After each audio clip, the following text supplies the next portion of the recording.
J'ai dit tout à l'heure, et je suis sincère, que je pense que le Parti socialiste au pouvoir, en l'occurrence son Premier ministre, dont Lionel Jospin, dont personne à l'époque ne pouvait nier son attachement à Israël depuis toujours.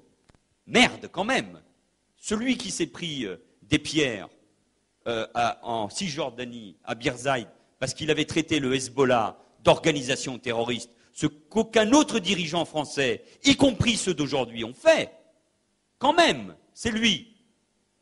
Mais j'ai toujours dit que et Jospin et Vaillant n'avaient pas pris suffisamment conscience de la réalité qu'était en train de subir la communauté juive dans toutes ces périodes. Moi, j'étais maire déjà, et je me rappelle avoir, un samedi matin, accompagné les membres de la communauté juive qui se rendaient à la synagogue d'Évry pendant tout le parcours, parce que dans 2 quartiers, ils recevaient des pierres de la part de gamins. Donc cette réalité, je la palpe. Bien évidemment. C'est une réalité. Roland Dumas est un sale bonhomme. Regardez ce qu'il fait, pas uniquement par rapport, ou ce qu'il dit par rapport à Israël. Le déplacement en Côte d'Ivoire avec Vergès était évidemment insupportable. Il a été le ministre de François Mitterrand. Qui peut nier ici, je ne suis pas un mitterrandiste, mais que François Mitterrand a eu, vis-à-vis d'Israël, les gestes nécessaires. Il a succédé à un président de la République de droite qui regardait Israël depuis la Jordanie avec des jumelles. Donc la gauche, de ce point de vue-là, cher monsieur, n'a pas non plus de leçons à recevoir. Enfin, info. Oui, et ça a été déshonorant.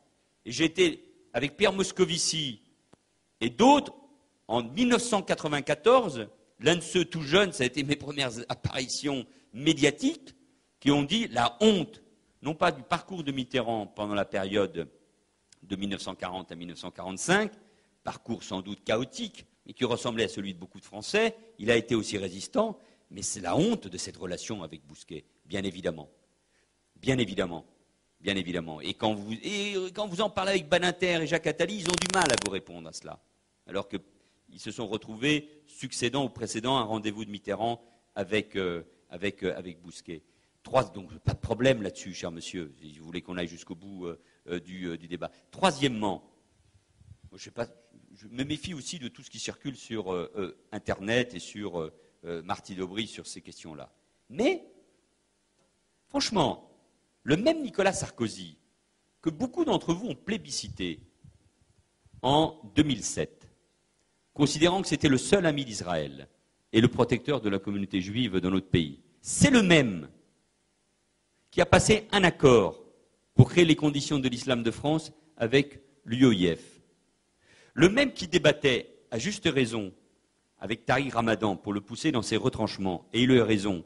À gauche, il y en a eu un seul qui a débattu avec Tariq Ramadan. C'est moi. Il est venu à Évry, remplir toute la mosquée d'Évry, pour tenir des propos me concernant. Ça ne m'a pas empêché de faire 70% au premier tour des municipales. Comme quoi, il faut être relativement tranquille par rapport à ces questions-là. Ce même Tariq Ramadan, qui est celui qui influence idéologiquement l'UOIF, la même organisation avec qui Nicolas Sarkozy a passé un accord pour construire l'islam de France. Ça veut dire que tout ça est un peu ambigu. En tout cas, moi, ce que je peux vous dire, parce que je ne parle que pour moi, c'est que la lutte contre l'antisémitisme, je vous dis ça pour des raisons politiques, historiques, ma famille est profondément liée à Vladimir Yankelevitch, qui a écrit le plus beau livre qu'on puisse écrire sur l'imprescriptible et sur la Shoah. Par ma femme, je suis lié de manière éternelle à la communauté juive et à Israël, quand même. Donc je ne viens pas ici pour recevoir des leçons de brevet de lutte contre l'antisémitisme. Qu'il y ait des ambiguïtés dans la société française, c'est pas ce que je voulais vous dire, mais comme j'ai la parole, je la garde et je manifeste un peu d'habileté. Mais en tout cas, qu'il y ait plus que de l'ambiguïté dans la société française, dans de nombreux cercles, à gauche comme à droite, mais évidemment, c'est pour ça qu'il faut